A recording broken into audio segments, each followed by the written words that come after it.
Hi, welcome to Windows Communication Foundation. This is my third tutorial on WCF. Okay, so if you have not watched my first two tutorials, I would encourage you to watch my first tutorials so that you will have a clear idea on what is service-oriented architecture, what are the features of service-oriented architecture, and what is the relation between SOA and WCF.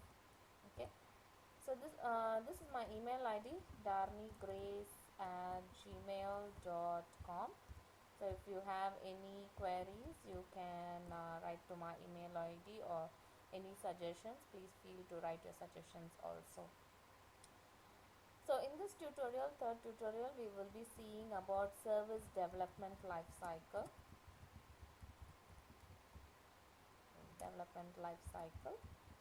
And we will see the first step in the development life cycle, that is the contract. Okay, so what is a contract, what are the different types of contracts, why we need a contract, so all that we will see in this first tutorial. So the IDE that I will be using is Visual Studio 2010. So I have downloaded the trial version, and here I have. Okay, so this is my Visual Studio 2010. So before we go into the Visual Studio, a small introduction about the service development life cycle.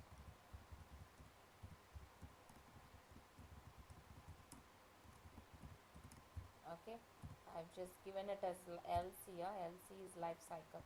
Okay, when you start developing a a service, it goes through a procedure. Okay, and the first step is we have to decide the contract. Okay, why we have to decide on the contracts, or why we have to have a contract on the first place? Okay, so the reason why we need a contract is, so as I've told you before, why we need a SOA architecture, because we are developing a service for a distributed environment. So when we are developing something for a distributed environment, all the information is available to everyone.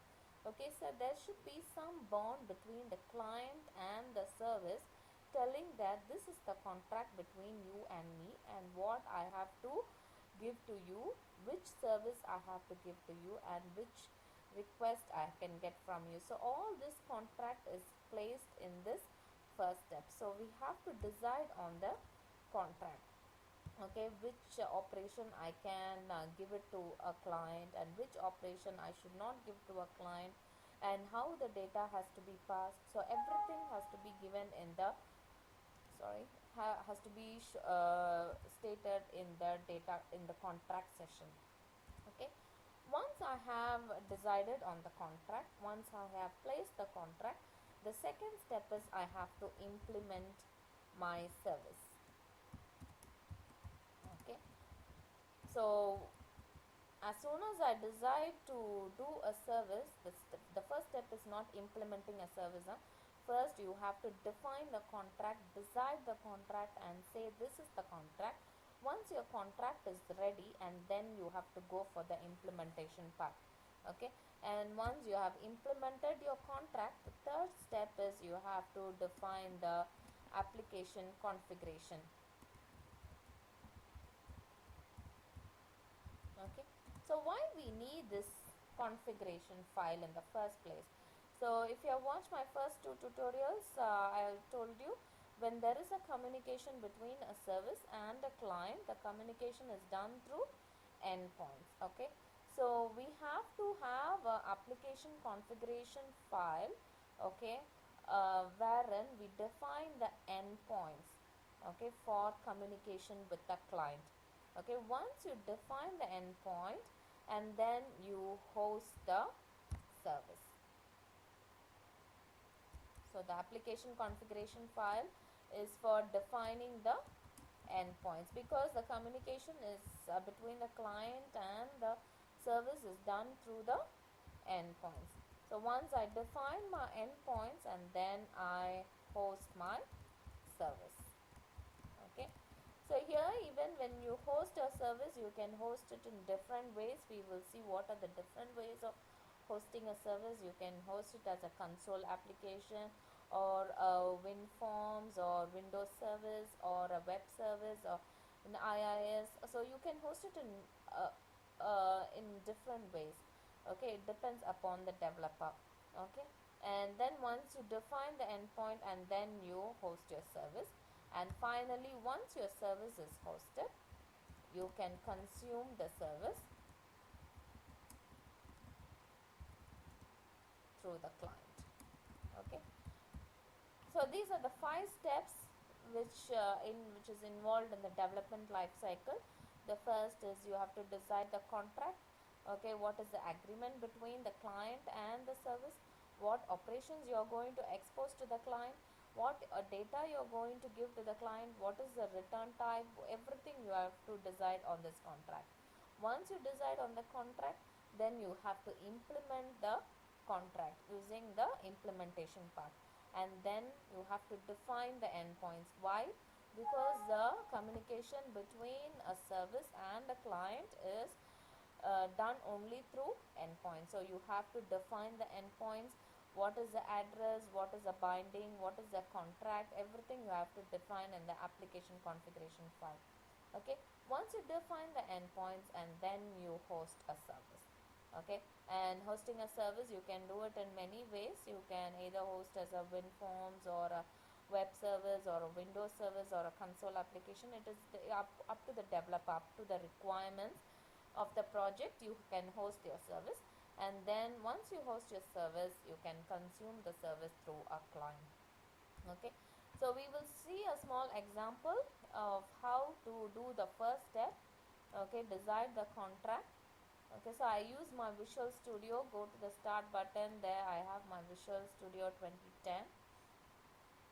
This is my welcome page. So I just close my welcome page. I'll go to file, new, project. Okay, so this I am creating as a fresh project from scratch. Okay, so I go for file, new, project.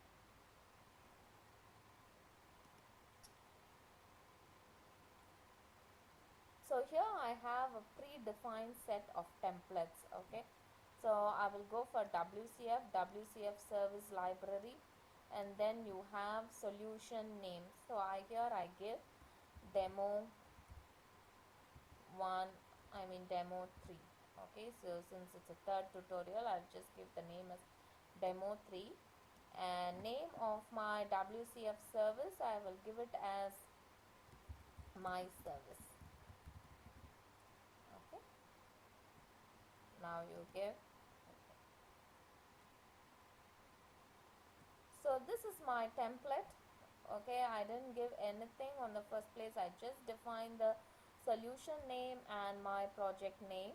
Okay, my service name. So now you can see this is my solution, which has the name demo 3, and my service name is my service. Okay, so but this is a WCF service library template. So immediately can you see I have a iService1 and service 1. Okay, just right click on these two. I will explain to you what it is actually. So I will click on the iService1, right click, and rename it as iService contract. Okay, yes, give S, and then right click on the service one, rename it as service implementation. So I just name it as service IMPL. Okay, so what are these two files? Okay, these are the major files which you will be using for creating your service. So when I click on my iServiceContract, can you see here you have several decorations here. Okay, so this is my service contract, and then I have my data contract. Okay, and inside my service contract I have two operations. One is get data operation, and the other is get data using data contract.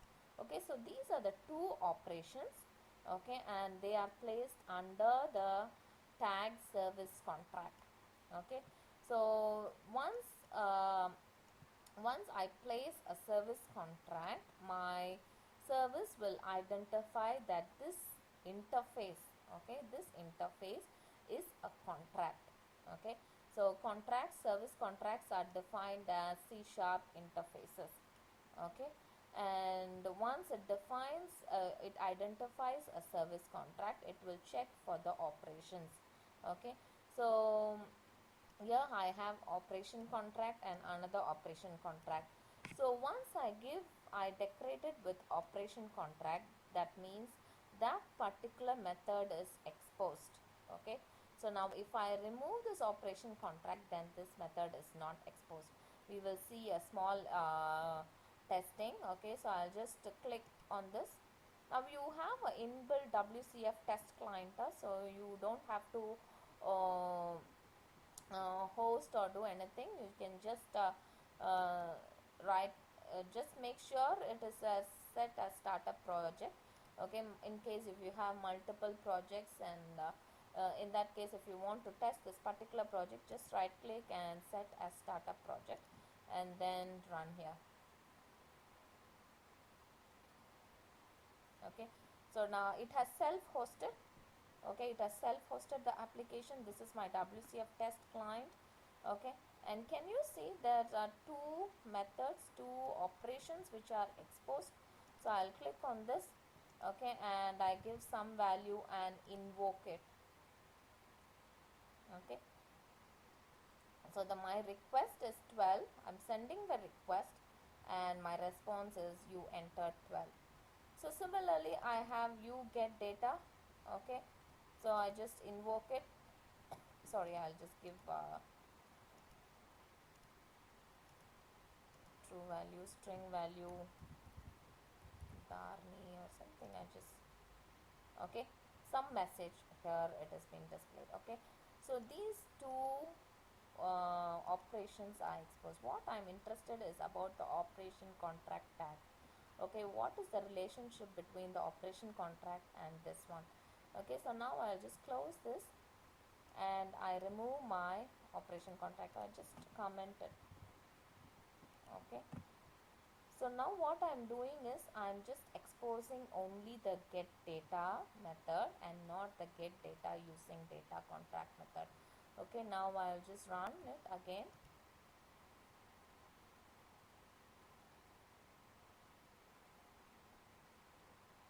Okay, so can you see in the second test we are having only get data method. The get data using data contract method is not exposed. So this is how a service contract is used and the operation contract is used for decoration. Okay, so if you decide that some method should not be exposed to the client, then you can remove the operation contract from that method. Okay, but one thing you have to note, every service contract should have at least one operation contract, otherwise that can result to a system failure. Okay, and the other thing is, if you have multiple interfaces, you should have at least one interface declared as a service contract. Okay, then only it will identify that interface as a contract. Okay, some agreement between the client and the service. Okay, so thank you for watching this tutorial. I'll catch you up in the second tutorial, wherein we will see about data contract and then how to implement a service contract. Thank you once again.